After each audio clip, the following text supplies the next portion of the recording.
Hi and welcome to lesson number 2 of section number 12। इस lesson में basically मैं आपसे बात कर रहा हूँगा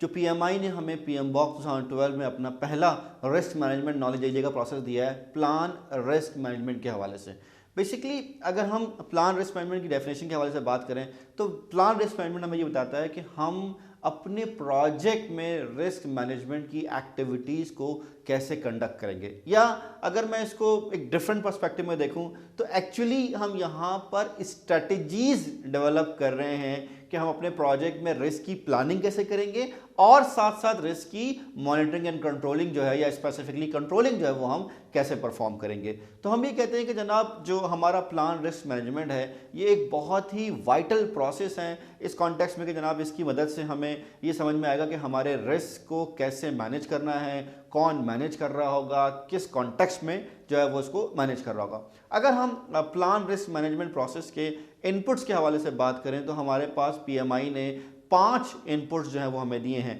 पहला है हमारे पास प्रोजेक्ट मैनेजमेंट प्लान, दूसरा है प्रोजेक्ट चार्टर, तीसरा है स्टेक होल्डर रजिस्टर, चौथा है हमारे पास एंटरप्राइज एनवायरमेंटल फैक्टर और पांचवा बेसिकली हमारे पास है ऑर्गेनाइजेशनल प्रोसेस एसेट। अगर मैं पहले इनपुट की बात करूं प्रोजेक्ट मैनेजमेंट प्लान की तो बेसिकली प्रोजेक्ट मैनेजमेंट प्लान जैसे कि हम बात कर चुके हैं कि ये कंटेन करता है मल्टीपल हमारे पास मैनेजमेंट डॉक्यूमेंट्स को, बेसलाइंस को और जो मैंने एक स्पेसिफिक टर्मिनोलॉजी यूज़ की थी हाइब्रिड डॉक्यूमेंट्स को। तो यहाँ पर अगर मैं प्रोजेक्ट मैनेजमेंट प्लान में मैनेजमेंट प्लान की अगर बात करूँ तो हमारे पास जैसे कि पीएमआई ने पीएम बॉक्स 2012 में 3 नए मैनेजमेंट प्लान्स के प्रोसेसेस जो है वो इंडक्ट किए। ऑल्दो ये प्रोसेसेस पहले भी थे, इनफैक्ट ये प्रोसेसेस तो नहीं थे आई वुड से, इनके आउटपुट्स थे, लेकिन अब वैसा फ्रॉम प्रोसेस जो है वो यहाँ पर आ गए। जैसे कि हमारे पास है प्लान स्केड्यूल मैनेजमेंट या प्लान कॉस्ट मैनेजमेंट या प्लान स्केड्यूल स्कोप मैनेजमेंट। तो यहाँ पर अगर हम देखें तो स्केड्यूल मैनेजमेंट प्लान और कॉस्ट मैनेजमेंट प्लान मैं कहूँगा बड़े ही वाइटल है in terms of planning the risk management, क्योंकि ये हमें कॉस्ट या स्केड्यूल के हवाले से जो उसके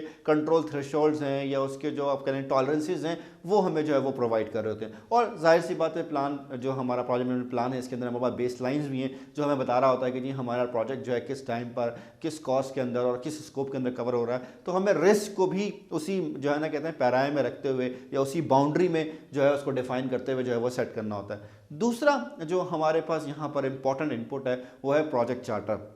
जब हम प्रोजेक्ट चार्टर की बात करते हैं तो बेसिकली प्रोजेक्ट चार्टर में हम इनिशियल लेवल पर आया, अब मैं कह सकता हूँ कि high level risk of projects, कि जब हमने प्रोजेक्ट स्टार्ट किया था या हमारे स्पॉन्सर ने जब इस प्रोजेक्ट को स्टार्ट किया था तो उन्होंने इस प्रोजेक्ट को करते हुए ये अज्यूम किया था या ये रिस्क रियलाइज़ किया था कि हाँ हमारे पास ये जो है वो रिस्क या ये इवेंट्स हो सकते हैं जिनकी वजह से हमारे प्रोजेक्ट इम्पैक्ट होगा। लेकिन ज़ाहिर है प्रोजेक्ट की जो वैल्यू है या बेनिफिट्स हैं या अपॉर्चुनिटीज़ हैं वो इतनी ज़्यादा हैं कि वो इस रिस्क को लेने के लिए तैयार थे। उन्होंने इस रिस्क को जो है या इस प्रोजेक्ट को जो है आई वुड से कि जो है वो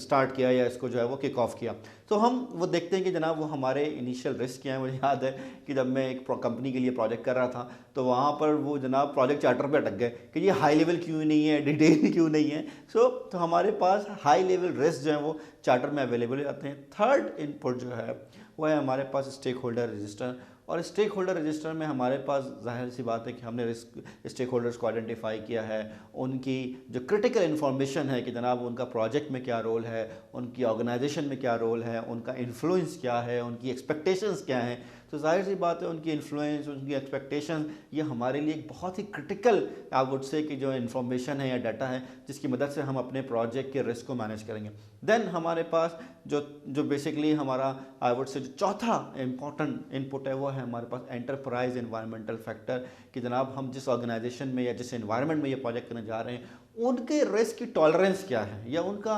एटीट्यूड टुवर्ड रिस्क क्या है, वो किस तरह से रिस्क को देखते हैं, वो कितने एग्रेसिव हैं, कितने जो है वो रिस्क लेना चाहते हैं या कितना जो है वो बेसिकली जो है वो रिस्क से भागते हैं। तो हमें वो एंटरप्राइज एनवायरमेंटल फैक्टर को यहाँ पर बड़ा इंपॉर्टेंटली कंसीडर करना है। एंड फाइनली जो हमारा पांचवा इनपुट है वो है ऑर्गेनाइजेशनल प्रोसेस एसेट, कि हमारी ऑर्गेनाइजेशन की पॉलिसीज़ क्या हैं, प्रोसीजर्स क्या हैं रिस्क के हवाले से। और इम्पोर्टेंटली हमने जो पिछले प्रोजेक्ट्स किए हैं उसमें हमारा लेसन लर्न किया है। और स्पेसिफिकली अगर मैं बात करूँ, देखिए जब से पीएमआई ने कहा है कि वो 11 जनवरी 2016 से अपना पीएम बॉक में जो उसका रोल डेरिनेशन स्टडी है आरडीएस उसके सब चेंज कर रहे हैं, तो वो ये बड़ा फोकस कर रहे हैं one of the core out of 4 one of the core area उनका लेसन लर्न ही है। और वो कह रहे हैं ज़रूरी नहीं प्रीवियस प्रोजेक्ट्स में, प्रोजेक्ट की लाइफ साइकिल में प्रीवियस लाइफ साइकिल फेज़ के भी जो लेसन लर्न है वो भी आप अगले फेज़ में इंप्लीमेंट कर सकते हैं और यूज़ कर सकते हैं। तो वो हमारे पास जो है वो ऑर्गेनाइजेशनल प्रोसेस एसेट जो है वो हमारे लिए एक वैल्यूबल इनपुट होगा, ताकि हम एक इफेक्टिव जो है अपना रिस्क मैनेजमेंट प्लान जो है वो डेवलप कर सकें। सो नेक्स्ट लेसन में मैं आपसे बात करूँगा रिस्क मैनेजमेंट प्लान के टूल्स एंड आउटपुट्स के हवाले से। Thank you.